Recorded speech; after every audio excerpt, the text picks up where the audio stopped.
At 90, Jimmy Swaggart is finally coming clean about the dark truth behind his empire. From secret hotel rooms to million-dollar scandals, the man who once made $500,000 a day is revealing what really happened. A bitter enemy's revenge plot, hidden cameras in Room 7, and the shocking confession that destroyed everything. This is the story America's most powerful televangelist tried to bury. Jimmy Swaggart was born on March 15, 1935, in Faraday, Louisiana. It was a small town with no paved roads and no electricity. His father, Willie Leon Son Swaggart, was a Pentecostal preacher and a fiddle player. His mother, Minnie Bell Herron, came from a family of sharecroppers. Faith was the center of their lives. They were part of the Assemblies of God, a church that believed in spiritual gifts, like speaking in tongues. This devotion shaped Jimmy from an early age. Church was more than a Sunday tradition. It was where people found hope. It was loud, emotional, and filled with music. Jimmy's mother sang in the choir. His father played the fiddle during worship. Music was in his blood, but so was rebellion.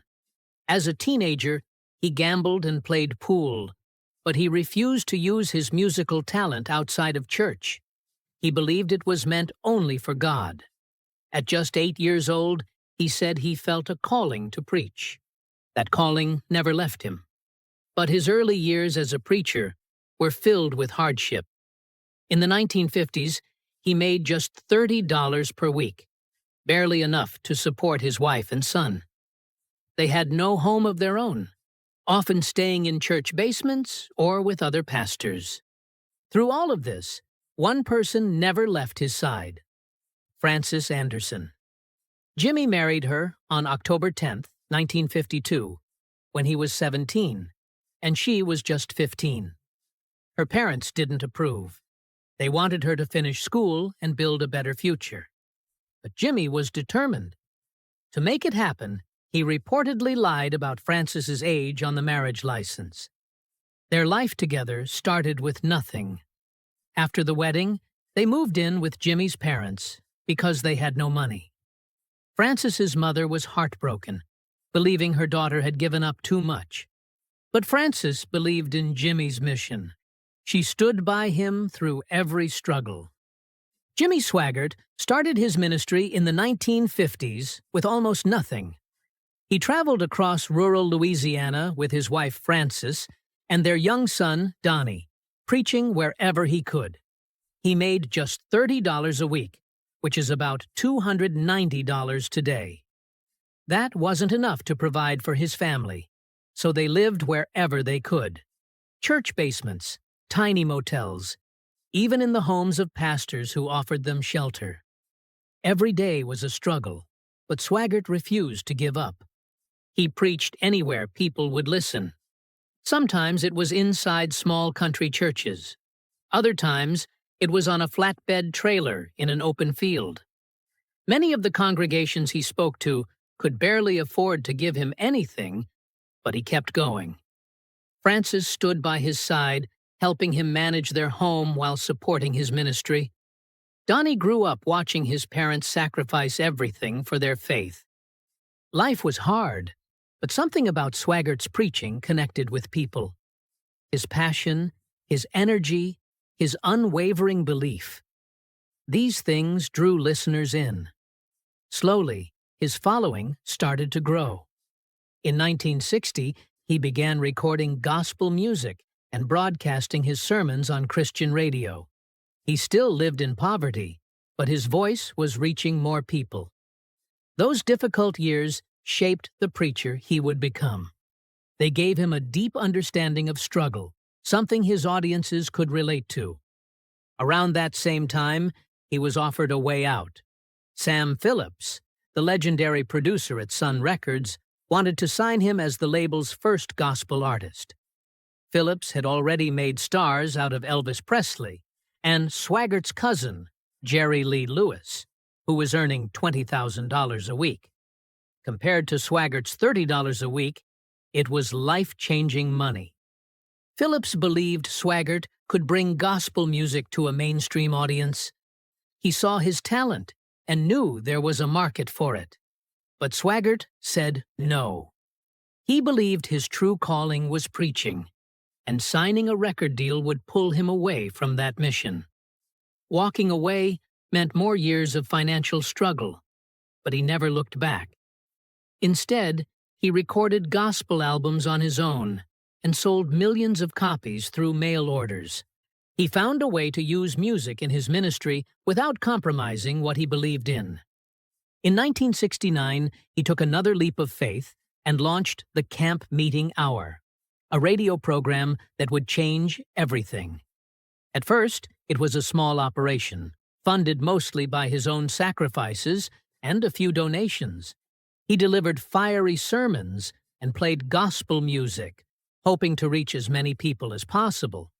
But after just a few broadcasts, he ran out of money. Airtime was expensive, and he didn't have enough to keep the show going. In desperation, he made an appeal on air, asking for help. Within days, 900 letters arrived, containing $3,000. That was enough to keep the program alive. From that moment, the Camp Meeting Hour began to grow. By the 1970s, it was on more than 650 stations across the country. His voice was no longer limited to Louisiana. It was reaching the entire nation.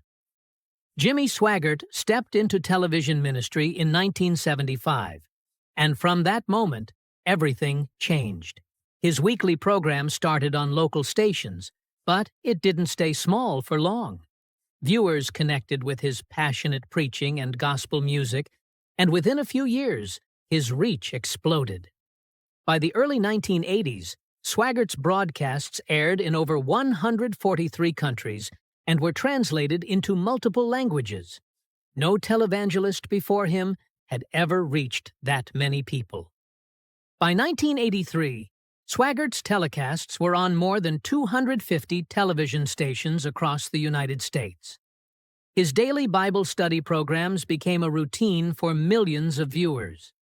At its peak, his U.S. audience reached 2.1 million households every week, making him one of the most watched religious figures of his time. His ability to blend fiery sermons with soulful music kept audiences engaged, turning his program into a must-watch event. His rapid rise came at the perfect time. Advancements in broadcasting technology helped Swaggart expand even further. By the mid-1980s, his programs weren't just airing in the United States.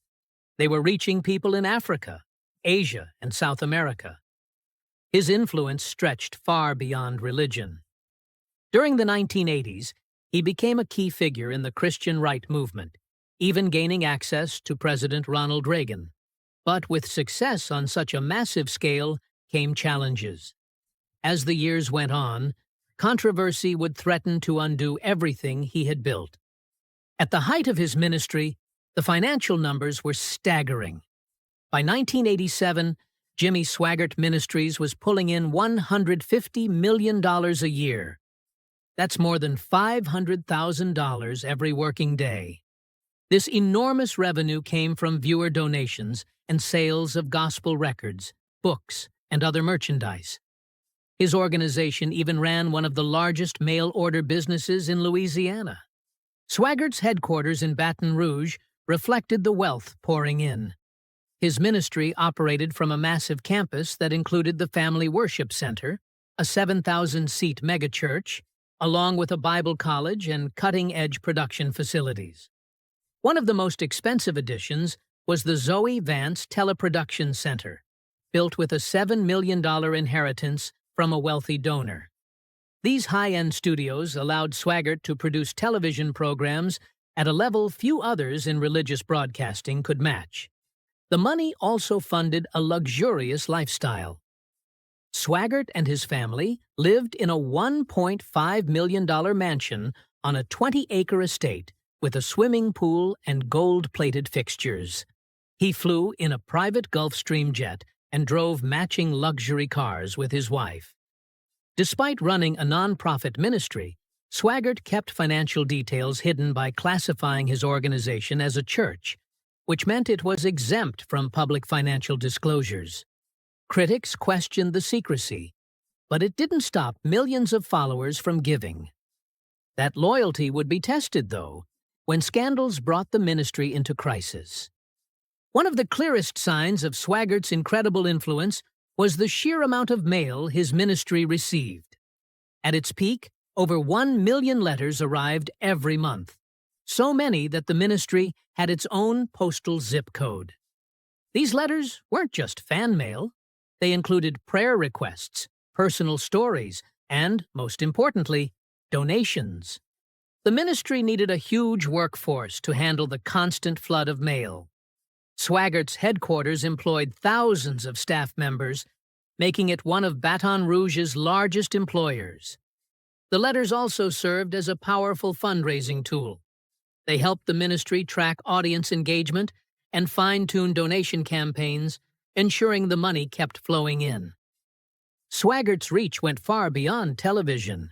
He sold millions of gospel albums and videotapes, spreading his message through music and home recordings. His monthly magazine, The Evangelist, kept followers engaged even when they weren't watching his broadcasts. Every platform he used helped expand his influence, making him one of the most powerful figures in televangelism. Jimmy Swaggart wasn't just a preacher. He was a force of nature. His sermons weren't quiet reflections. They were firestorms filled with passion, urgency, and warnings of judgment. In the 1980s, he reached over 2.1 million viewers every week in the U.S., making him one of the most influential televangelists of his time. His preaching wasn't about gentle persuasion. It was about shaking people awake. He painted vivid pictures of heaven and hell, calling his audience to repentance with the kind of intensity that made them shout, cry, or drop to their knees in prayer. For Swaggart, the battle wasn't just spiritual. He saw America slipping away from its Christian roots and took it upon himself to call out the forces he believed were responsible. He preached against secularism, liberalism, and what he saw as the moral decay of society. He spoke against abortion, homosexuality, pornography, and feminism, warning that they were tearing apart the foundation of the family. He didn't stop there. He also attacked modern psychology, calling it one of Satan's greatest tools. He believed self-help and therapy had replaced faith in many churches, leading people away from God instead of bringing them closer. But not everyone saw it the same way. Critics accused him of relying too much on emotion and not enough on deep theological teaching. They argued that stirring people's feelings was easy, but true faith needed more than fiery sermons. Then came the scandals. Jimmy Swaggart's 1988 scandal was one of the most dramatic moments in televangelism history. At the time, he was one of the most powerful preachers in America. His sermons reached millions through television, and his ministry brought in around $140 million a year. But behind the scenes, a bitter feud was about to bring everything crashing down. In 1986, Swaggart accused fellow Assemblies of God minister Marvin Gorman of having extramarital affairs. The accusations destroyed Gorman's reputation, cost him his ministerial credentials, and shut down his ministry. Gorman was humiliated, but he didn't just accept defeat. He wanted revenge, and he spent the next 2 years planning it. By 1988, Gorman and his family had gathered enough information to set a trap. They knew Swaggart was visiting prostitutes, so they decided to catch him in the act. With a camera hidden behind a black cloth, Gorman's son Randy and son-in-law Garland Bilbo staked out the Travel Inn motel on Airline Highway in New Orleans. It was a known hotspot for prostitution. On February 16th, they got exactly what they were looking for. Swaggart was caught on camera entering Room 7 with Deborah Murphy, a local prostitute. The images were undeniable. At first, Gorman gave Swaggart a chance to make things right. He demanded an apology and a public retraction of the accusations that had ruined his life. But Swaggart refused. That was a mistake. Gorman took the evidence straight to the Assemblies of God leadership, and within days, church officials confronted Swaggart. The scandal broke soon after, sending shockwaves through his ministry. 5 days later, on February 21st, 1988, Swaggart stood before his congregation and delivered an emotional confession. Tears streamed down his face as he admitted to moral failures, but he avoided giving any specific details. The broadcast reached millions, making it one of the most infamous moments in televangelism history. But no amount of tears could undo the damage. The Assemblies of God responded quickly. Church leaders ordered Swaggart to step down from preaching for 1 year and undergo 2 years of counseling. The goal was to restore trust and give him a path to redemption. But Swaggart refused, saying that being out of the public eye for that long would destroy his ministry, his television empire, and his Bible college. For him, stepping away wasn't an option. On April 8, 1988, the Assemblies of God Executive Presbytery held an emergency meeting. Over an 80-minute telephone call, they made their decision. Swaggart was to be defrocked. He would lose his ministerial credentials and be permanently cut off from the denomination. But before the church could announce its decision, Swaggart got ahead of them. He resigned from the Assemblies of God on his own terms. Just weeks later, on May 22, 1988, Swaggart returned to the pulpit as an independent preacher. His decision outraged religious leaders and the public alike. He had once demanded strict punishment for other fallen ministers, but now, when faced with his own scandal, he refused to accept discipline. The hypocrisy was clear. But that wasn't the only incident. On October 11, 1991, Jimmy Swaggart was driving a 1989 Jaguar through Indio, California, when police pulled him over for driving on the wrong side of the road. His car had expired out-of-state plates, and he wasn't wearing a seatbelt. Officers cited him for multiple traffic violations, but that was just the beginning. Sitting beside him in the car was Rosemary Garcia, a known prostitute. Garcia later spoke to reporters and made it clear what had happened. "He asked me for sex," she said. "I mean, that's why he stopped me. That's what I do. I'm a prostitute." According to her, Swaggart panicked when he saw a police car behind him and quickly tried to hide pornographic magazines before the officers approached. The entire situation was all too familiar.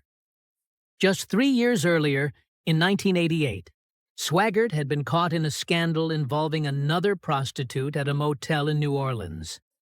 That time, he had stood before his congregation with tears in his eyes and begged for forgiveness. This time, he had a different approach. Instead of a tearful confession, Swaggart stood in front of his congregation at the Family Worship Center and made a bold statement. "The Lord told me it's flat, none of your business." His son Donnie later announced that Swaggart would be stepping down for a time of healing and counseling, but the damage was already done. Before his first scandal in 1988, Swaggart was one of the most powerful televangelists in the world. His sermons reached 510 million viewers across 145 countries. His ministry brought in $150 million a year, and donations averaged $500,000 every single day. But after the first scandal, his empire started to crumble. When the second scandal broke in 1991, everything fell apart. Major television networks dropped his programs.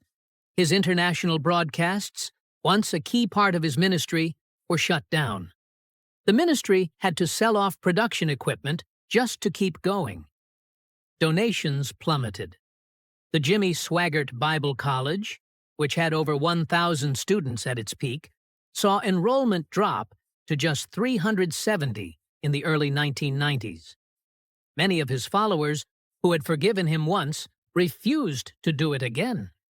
His refusal to apologize only pushed more people away. Meanwhile, his financial situation got worse. In the 1980s, Jimmy Swaggart was one of the biggest televangelists in the world. His ministry brought in around $150 million a year, mostly from donations and sales of gospel records, books, and merchandise. His television broadcasts reached millions, and his empire included a massive 257-acre campus with a Bible college and a state-of-the-art production center. But in 1988, everything started to fall apart. That year, Swaggart was caught in a prostitution scandal. The impact was immediate. Donations dropped, TV networks canceled his program, and attendance at his family worship center in Baton Rouge collapsed. His ministry, which once employed 1,500 staff members and needed $350,000 every day to operate, was forced to lay off workers and shut down projects. By 1991, his television audience had fallen to just 400,000 households, down from millions. His Bible college lost most of its students and faculty. The empire that once stood as a symbol of his success was now struggling to survive. In desperation, Swaggart even began pleading for small donations during his sermons. The financial troubles raised bigger questions. Swaggart's ministry was classified as a church, which meant it didn't have to disclose financial records to the IRS. Critics argued that much of the money was spent on television production, private jets, and aggressive fundraising rather than actual charity. By the mid-1990s, his annual income had dropped to just $11 million, a shadow of what it had been at his peak. His empire, once unstoppable, was now in ruins. Swaggart's downfall wasn't just about money. His legal troubles were just as devastating. Back in 1986, he had accused fellow televangelist Marvin Gorman of adultery and helped remove him from the Assemblies of God Church. The scandal ruined Gorman's ministry and pushed him into bankruptcy. Seeking revenge, Gorman fought back. In 1987, he sued Swaggart for defamation, arguing that the accusations had been exaggerated or even false. The trial was explosive. Gorman's legal team presented evidence suggesting Swaggart had used the scandal to eliminate competition. But the biggest twist came when Gorman revealed that he had hired a private investigator who later exposed Swaggart's involvement with prostitutes. That revelation helped bring down Swaggart's career. In 1991, the jury ruled against Swaggart. He was found guilty of defamation and intentional infliction of emotional distress. The court awarded Gorman $10 million in damages, $1 million for personal damages, and $9 million for his ministry. After appeals, the case was settled in 1994 for $1.85 million, a massive financial hit for a ministry already struggling to stay afloat.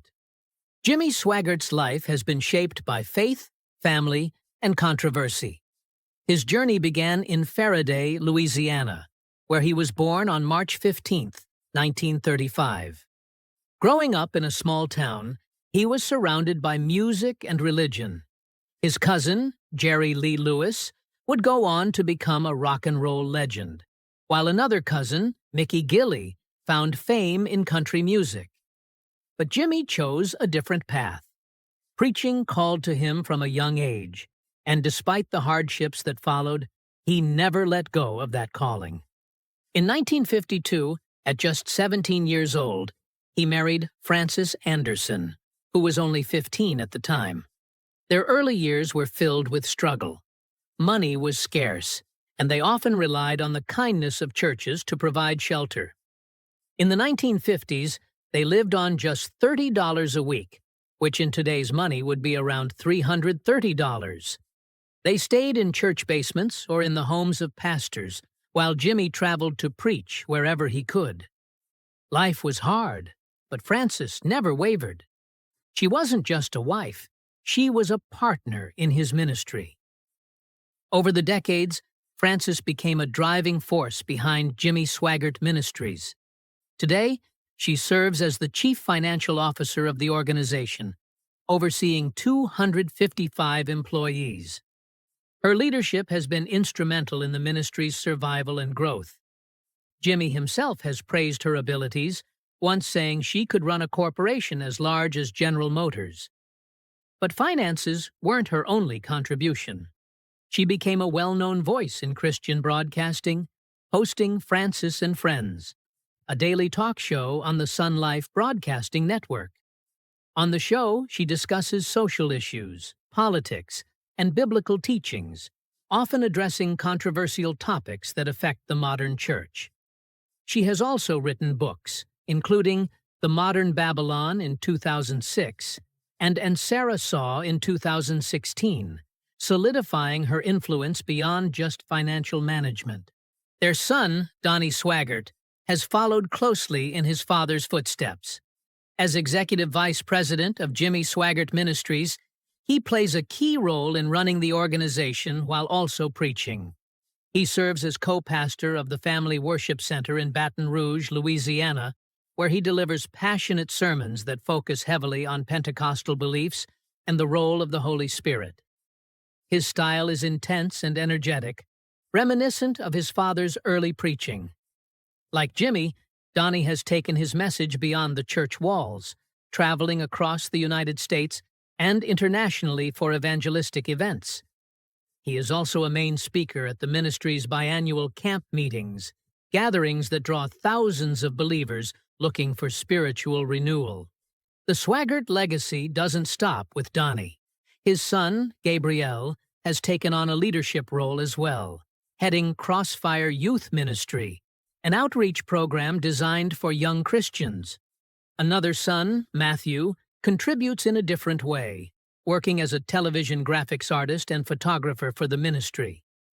This deep family involvement shows just how much the Swaggarts have built their lives around faith and evangelism.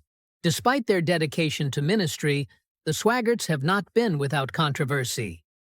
Jimmy Swaggart's leadership style has been described as both powerful and controlling. While he built one of the largest televangelist empires of the 20th century, former employees have accused him of being authoritarian. Some claim he demanded complete loyalty and kept a tight grip on financial and operational decisions within the ministry. The biggest blow to his reputation came in 1988. By then, Swaggart was one of the most influential televangelists in America, with a global audience watching his fiery sermons on television. But in February of that year, everything changed. He was caught in a prostitution scandal, a revelation that led to his suspension and eventual defrocking by the Assemblies of God. The scandal was a shocking moment for the Christian world, not only because of what he had done, but because of what he had preached. Just 2 years earlier, Swaggart had helped expose fellow televangelist Jim Bakker's sexual misconduct. He had publicly condemned Bakker's actions, presenting himself as a defender of morality. When his own sins were exposed, the hypocrisy was undeniable. The fallout was immediate. The Assemblies of God stripped him of his ministerial credentials, and many of his supporters turned away. His television empire, which had once brought in millions of dollars in donations, began to crumble. But Swaggart refused to step away from preaching. In 1991, he was caught in another prostitution scandal, further damaging his already fragile reputation. Yet despite these public humiliations, he never fully disappeared from the religious scene. To maintain control over his ministry, Swaggart made a strategic decision. Rather than remain under the authority of a larger church body, he transitioned his ministry into an independent, non-denominational organization. This move gave him full control. allowing him to continue preaching without outside oversight. Critics argue that this only strengthened his authoritarian tendencies, but for Swaggart, it was a way to keep his vision alive. Financial questions have followed him throughout his career. At its height, Jimmy Swaggart Ministries had an $11.5 million payroll, and questions arose about how funds were being managed. Allegations of excessive spending clashed with the humble image he projected. Some accused him of using donations for personal luxury rather than ministry efforts. Despite these controversies, he has managed to keep the organization running, largely through the reach of Sun Life Broadcasting Network, which continues to attract viewers around the world. Even now, Jimmy Swaggart remains a divisive figure. To his critics, he represents the dangers of unchecked religious power, a man who preached righteousness but failed to live by his own teachings. To his supporters, he is a symbol of resilience, a preacher who fell but refused to stay down. No matter which side people fall on, one thing is certain: his influence on modern televangelism is impossible to ignore.